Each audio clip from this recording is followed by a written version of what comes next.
Polisi terus melanjutkan penyelidikan pelanggaran etik dalam penanganan kasus pembunuhan Brigadir Yosua. Puluhan anggota Polri diduga melanggar etik dalam kasus ini. Sidang etik kasus ini dilakukan di gedung TNCC Mabes Polri, Jakarta. Kemarin polisi menggelar sidang pelanggaran etik Brigadir FF atau Frilian Fitri Rosadi yang menghadirkan 4 saksi. Sidang Komisi Kode Etik Polri KKEP menjatuhkan sanksi administratif berupa mutasi bersifat demosi atau turun jabatan selama 2 tahun. Frilian terbukti bersalah menghapus foto dan video jurnalis yang melakukan peliputan di tempat kejadian perkara pembunuhan berencana Yosua. Frilian menyatakan menerima putusan. Untuk mengetahui perkembangan terkini kasus pembunuhan Brigadir Yosua, kita terhubung dengan jurnalis Kompas TV Cindy Permadi di Mabes Polri Jakarta. Cindy, hingga kini sudah berapa anggota Polri yang telah menjalani sidang etik dan apa saja putusannya? Ya Juno, sejauh ini sudah ada 9 anggota Polri yang menjalani sidang etik dengan putusan yang berbeda-beda. Kalau kita hitung dari 35 totalnya anggota Polri yang bisa dibilang mengantri untuk melakukan sidang etik, artinya masih ada 26 lagi sebenarnya. Kalau kita bagi menjadi 2 kategori, dari 35 anggota Polri itu ada yang masuk ke dalam kategori perintangan penyidikan atau obstruction of justice, ada 7 orang, sudah ditetapkan juga sebagai tersangka atau sudah masuk ke ranah pidana. Kemudian ada 28 yang diduga melanggar etik karena tidak profesional. Tadi saya sebutkan sudah ada 9, akan saya bacakan satu persatu.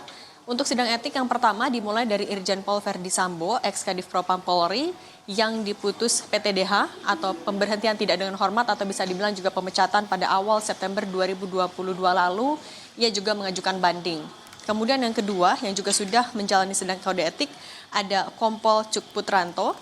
Ia juga mengajukan banding atas putusan PTDH. Ia diduga melakukan perusakan atau penghilangan alat bukti berupa CCTV.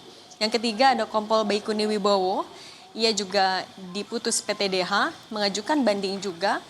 Dugaannya adalah ia menyimpan dan merusak rekaman CCTV di pos pengamanan yang ada di depan rumah dinas Irjen Pol Verdi Sambo. Kemudian yang keempat ada Kombes Agus Nurpatria. Ia juga diputus PTDH, mengajukan banding.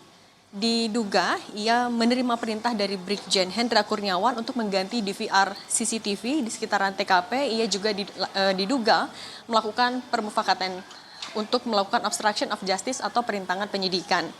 Kemudian ada AKBP Jerry Raymond Siagian, ia adalah mantan Wadir Krim Polda Metro Jaya. Ia juga diputus PTDH, mengajukan banding.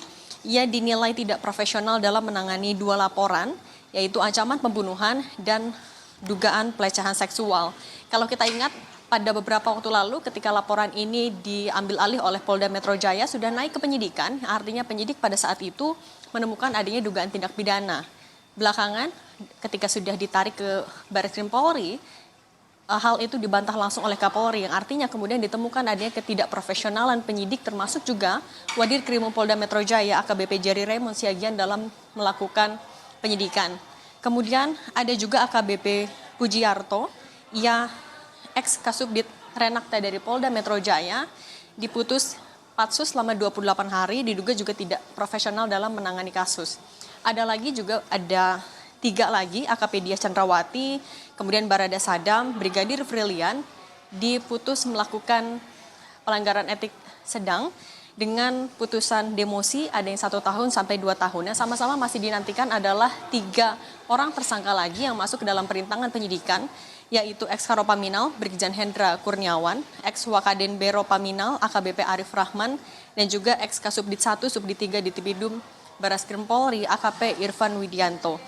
Ketiganya direncanakan akan menjalani sidang kode etik pada pekan depan. Ini sebenarnya sudah ditunda atau diundur. Masih terbuka kemungkinan Polri masih melengkapi berkas perkara dari ketiganya sehingga rencananya akan dilakukan pada pekan depan. Yang menjadi instruksi dari Kapolri adalah untuk penjalanan sidang kode etik ini akan dilakukan secara maraton, secara cepat. Dalam 30 hari sudah selesai semuanya. Dan kalau kita lihat dari kemarin-kemarin memang untuk setiap anggota Polri yang disidang kode etik, putusannya juga langsung disampaikan pada hari itu juga.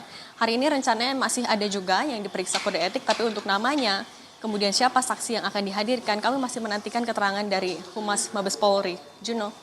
Baik, hingga saat ini ada yang 28 pelanggaran etik personel Polri yang akan menjalani persidangan dan 9 telah menjalani persidangan. Terima kasih rekan Cindy Permadi dari Mabes Polri Jakarta.